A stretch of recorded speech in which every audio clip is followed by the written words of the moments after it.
Caribbean citizens can now travel and work freely, no visa, no permit. Here's what's making headlines this Friday. This week, the Caribbean made history. 4 nations, Barbados, Belize, Dominica, and St. Vincent, just signed a deal to let citizens live and work freely across borders.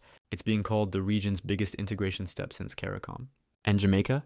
Officials say they're preparing to join soon. Meanwhile, tourism numbers are climbing again. The Caribbean welcomed over 18.5 million visitors so far this year, beating pre-pandemic levels.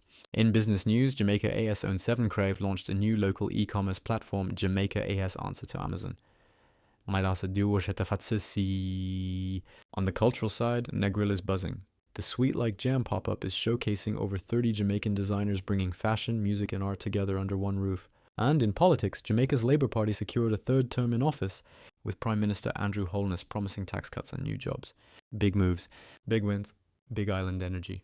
Follow for more Caribbean stories. Follow for more Caribbean stories every week.